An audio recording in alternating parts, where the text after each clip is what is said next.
જય જોહાર. આજે જે શરત આપણા જે જુલાઈમાં કેસ બન્યો હતો અને એમાં જે શરત મૂકીને જામીન આપણને મળ્યા હતા કે ડેડિયાપાડામાં પ્રવેશબંધી હતી, ત્યારે આગળ પણ 2 વાર આપણે નામદાર હાઈકોર્ટમાં એના પિટિશન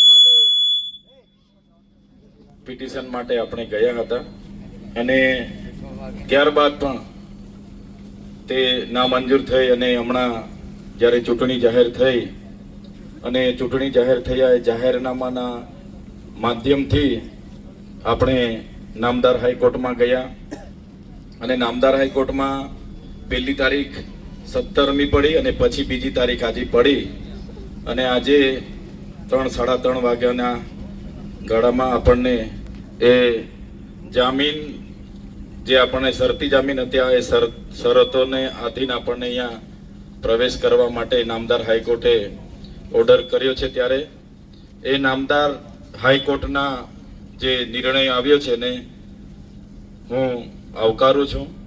આજે ઝઘડિયા વિધાનસભાની 7 જિલ્લા પંચાયતોમાં 7 સભા હતી, એટલે ત્યાં પણ લોકો બધા હતા, એટલે ત્યાં અમે સભાઓમાં હતા. હમણાં જ 11 વાગે જ સભાઓ પૂરી થઈ અને ત્યાંથી અહીંયા આવ્યા અમે અને અહીંયા આવ્યા છે ત્યારે આપણા ગામના આજુબાજુ ગામના અને તમામ વિસ્તારમાંથી અહીંયા ઉપસ્થિત થયેલા તમામ વડીલો, યુવાનો, માતા બહેનો અને તમામ ભૂલકાઓનો અમને છેલ્લા 2-3 કલાકથી ઢોલ નગારા સાથે રાહ જોઈને અહીંયા તમે ઊભા હતા અને અમારું આવ્યા ત્યારે અમારું સ્વાગત કર્યું, સન્માન કર્યું અને અમને વધારવા માટે જેટલા પણ લોકો અહીંયા ઊભા હતા બધા માટે એકવાર આપણે તાળીઓ પાડી લઈશું.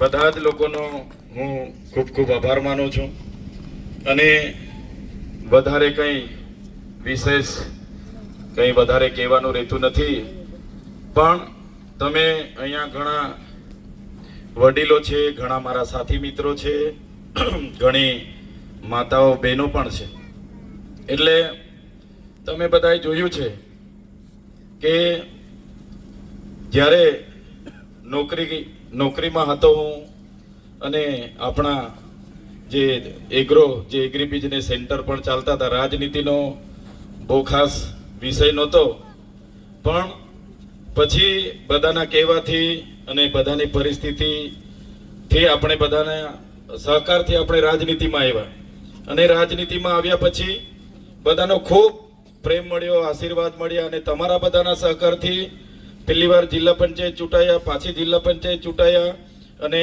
પછી ધારાસભ્યમાં પણ તમારું બધાનું યોગદાન છે, તમારા આશીર્વાદ છે, ત્યારે ધારાસભ્ય બન્યા. 2022માં આપણે ધારાસભ્ય બન્યા પછી આપણે એક પણ દિવસ આપણે ઘરે બેઠા હોય, આરામ કરતા હોય કે મોજ મસ્તી કરતા હોય કે અઠવાડિયું મહિનો સુધી આપણે લોકોના વચ્ચે ના હોય એવું ક્યારે બન્યું નથી. કોઈ પ્રસંગ હોય, કોઈ તહેવાર હોય ત્યારે ઘરે હોઈએ, પણ હર હંમેશ આપણે લોકો માટે, લોકોના કામ માટે અને લોકોની વચ્ચે રહેવાનો પ્રયાસ કર્યો છે. તમે બધા જાણો છો, એમાં કંઈ મારે કોઈ નવો વિસ્તાર નથી કે નવું કંઈ કહેવા જેવું પણ નથી. એટલે રાજનીતિમાં આવ્યા પછી ઘણો સંઘર્ષ કર્યો છે, ઘણા સંઘર્ષના દિવસો પણ જોયા છે, ઘણી FIRઓ થઈ છે, ઘણી જેલો પણ વેઠી છે અને આ પ્રકારના તડીપાર, પાસા અને એવું ઘણું સરકારે કર્યું છે. પછી પણ અમે સરકારમાં કે સરકાર સાથે બેસતા નથી કે એમની સાથે જતા નથી.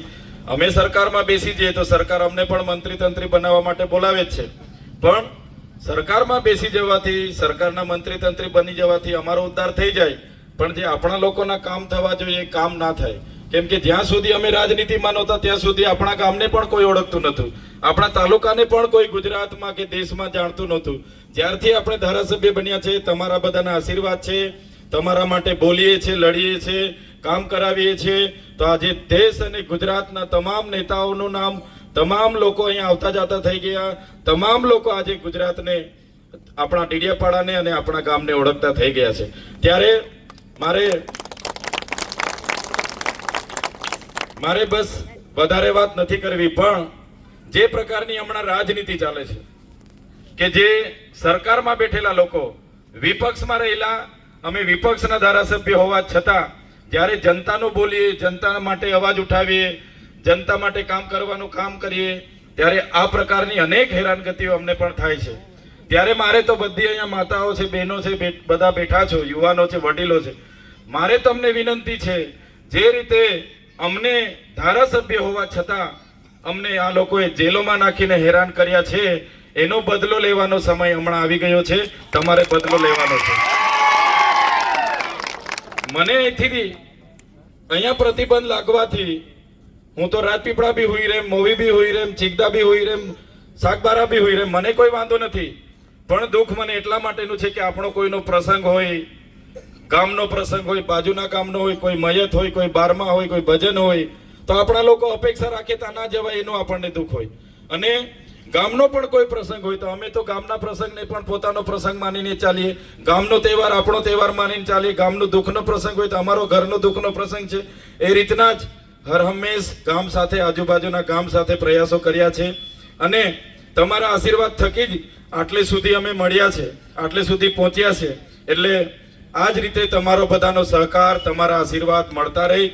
અને હર હંમેશ જ્યારે પણ સંઘર્ષના દિવસો આવે, જ્યારે પણ આ સરકાર આ પ્રકારની હેરાનગતિ કરે, તડીપાર કરે, પાસા કરે, ગમે તે કરે, ત્યારે તમારો બધાનો સહકાર અમને મળ્યો જ છે. અને એમાં કોઈ બેમત નથી. હર હંમેશ બધા જ લોકો ખૂબ આશીર્વાદ આપે છે, ખૂબ સહકાર આપે છે. હવે આપણે બીજી વાત ના કરીએ. આ ચૂંટણીના લીધે જ આ લોકોએ મને દૂર રાખવા માટેનું કાવતરું કર્યું. આજે છેલ્લો દિવસ હતો એટલે હાઈકોર્ટમાં પોલીસ હાજર નથી રહી એટલે મને જામીન આપ્યા છે. બાકીમાં આજે પણ મને અહીંયા આવવા ન દેતા. અગર પોલીસ હાજર રહેતી તો આજે પણ મારે અહીંયા આવવાનો કોઈ ઇસ્યુ ઊભો થવાનો નહોતો. પણ આજે નામદાર હાઈકોર્ટમાં પોલીસ ગેરહાજર હતી અને માન્ય જજ સાહેબે 2 વખત તારીખ પાડી અને આજે આપણી શરત દૂર કરીને આપણને પ્રવેશ માટેની તક આપી છે. ત્યારે મારે તમને બધાને વિનંતી છે, આપણી પાસે કાલનો જ દિવસ છે. આ ચૂંટણી આપણા માટે ખૂબ જ મહત્વની છે. કેમ કે આ લોકોને એવું હતું કે ચૈતર વસાવાને બહાર કરી દઈશું ને ચૂંટણીઓ જીતી જઈશું, એવું જ હતું ને આ લોકોને. તો જેટલી પણ હેરાનગતિ કરી છે છેલ્લા 9-10 મહિનાથી મને બહાર રાખ્યો છે. તમારા સુખના દુઃખના કોઈ પણ પ્રસંગ મેં મને આવવા નથી દીધો. એનો બદલો લેવા માટે તમારી પાસે 2 દિવસ છે. આપણા ગામ, બીજા ગામ, આજુબાજુ બધાને જ કહી દેજો કે આ વખતે ચૈતરભાઈને કરેલી હેરાનગતિનો બદલો આપણે ઝાડુના બટન પર મત આપીને લેવાનો.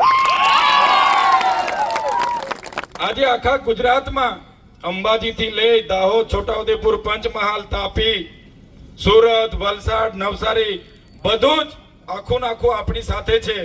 એટલે બધા જ લોકોની નજર આપણે ત્યાં છે કે ચૈતરભાઈ નથી તો શું થશે, શું થશે. નરેન્દ્ર મોદીજી આવીને ગયા, મુખ્યમંત્રી આવીને ગયા, નાયબ મુખ્યમંત્રી, રોજના મંત્રીઓ, તંત્રીઓ, આને પાડી દો, આને પાડી દો, આને પાડી દો. પણ મેં તમને વિનંતી કરું છું, બધા એક થઈને આ વખતે ભાજપને આપણે પાડી દેવાની છે. અમે બેઠા છે. ચૂંટણીઓ આજે આવીને કાલે જતી રહેશે. જે લોકો અહીંયા લડવા બી ઉભા થયેલા છે ને એ લોકોને બી આજે કાલે ચૂંટણીઓ પૂરી થઈ જવાની છે. આ ચૈતર વસાવા ધારાસભ્ય નહોતા ત્યારે પણ લડ્યા છે, ધારાસભ્ય છે તો પણ લડે છે, અને આવનારા દિવસોમાં ચૂંટણી લડીએ કે ના લડીએ તો પણ તમારા માટે છેલ્લા શ્વાસ સુધી લડશે. એટલે તમને મારે વિનંતી છે, કોઈને એક મત આપવાનો થતો નથી. જે પણ લોકો અહીંયા ઉભા થયા છે ને એમને પણ તમારે આ વખતે ડિપોઝિટ ડોલ કરી દેવાની છે. તૈયાર છો બધા? જે ભાજપે આપણને હેરાન કર્યું અને ભાજપ માટે મત આપવાનો થાય તો આપણને, તમને તમારા દિલમાં ધ્રુજારી આવી જોઈએ કે આપણા ધારાસભ્યને જે ભાજપે હેરાન કર્યો, એને તકલીફો આપી અને એને કઈ રીતના આપણે મત આપીએ એ તમારે બધાએ વિચારવાનું છે. એક વ્યક્તિએ મહિલાને જંગમાં ઉતરી જવાનું છે. 2 દિવસ આખા તાલુકામાં જ્યાં પણ તમારું કહેલું જે પણ માને એમને પણ કહેવાનું છે આપણા ગામથી શરૂઆત કરો. અને મારી તો તમને વિનંતી છે, આપણું ધારાસભ્યનું ગામ છે, આખા વિસ્તારના લોકો જોશે કે ચૈતરભાઈ આખા ગુજરાતમાં ચૂંટણીઓ લડાવે છે, એના ગામમાં શું થયું. ત્યારે આપણા ગામમાં બહુ લોકો આવશે, વાયદા કરશે, વચન આપશે. પણ આ ચૈતર વસાવા તમારા માટે છેલ્લા શ્વાસ સુધી ઊભા છે. જે પણ જોઈએ, જેને જે પણ જરૂરિયાત હશે, એ બોરોની જરૂરિયાત હશે, આવાસોનું બાકી હશે કે જેનું બાકી હશે, અમે બેઠા છે, કોઈએ ચિંતા કરવાની નથી, અમે પોતે ઊભા છે એવું તમારે માનીને એક એક મત તમારે ઝાડુમાં આપવાનો છે. ત્યારે વધારે વાત હું નથી કરતો. તમે 2-3 કલાકથી ખાધા પીધા વગર અહીંયા રાહ જોઈને ઊભા હતા, અમારું સ્વાગત કર્યું, સન્માન કર્યું. બસ તે તમારા આશીર્વાદ છે, એ જ અમારી તાકાત છે. તમે અમારી સાથે છો તો જ આવડી મોટી સરકાર સામે અમે લડીએ છીએ. તમે અમારી સાથે ના હોય તો અમારું બધું પૂરું કરી દે. આ લોકો ભલભલી કૂટનીતિઓ લાવે છે. ત્યારે મારે તમને વિનંતી છે કે 2 દિવસ ખેતરનું નાનું મોટું કામ હોય તો સવારના પતાવી દેજો. આ 2 દિવસ આપણા માટે બહુ જ મહત્વના છે. આવતીકાલનો અને 25 તારીખનો એક એક મત તમે નાખશો, એ મત મને મળવાનો છે, મારું નામ ઉપર જવાનું છે. એટલે એક પણ મત આપણા ગામમાંથી તાલુકાના સભ્યને પણ બગડવો ના જોઈએ, જિલ્લાના સભ્યનો પણ બગડવા ના જોઈએ. બંને મત ઝાડ ઉપર નાખીને આપણે આ વિસ્તારથી ક્રાંતિ જે ઊભી થયેલી છે, આપણાથી આખી જાગૃતતા આવી છે, એ બતાવી દેવાનું છે કે આપણો વિસ્તાર, આપણો તાલુકો, આપણો જિલ્લો એ ચૈતર વસાવાનો ગઢ છે અને ગઢ રહેવાનો છે. ત્યારે વધારે વાત હું નથી કરતો, 12 વાગવાનો સમય છે, પણ તમે બધા અહીંયા હાજર રહ્યા, અમારું સ્વાગત કર્યું, સન્માન કર્યું, અને આ જ પ્રકારનો સાથ અને સહકાર બધાનો મળતો રહે, એ જ અપેક્ષા, એ જ વિનંતી સાથે બધાનો ખૂબ ખૂબ આભાર, ધન્યવાદ, જય આદિવાસી.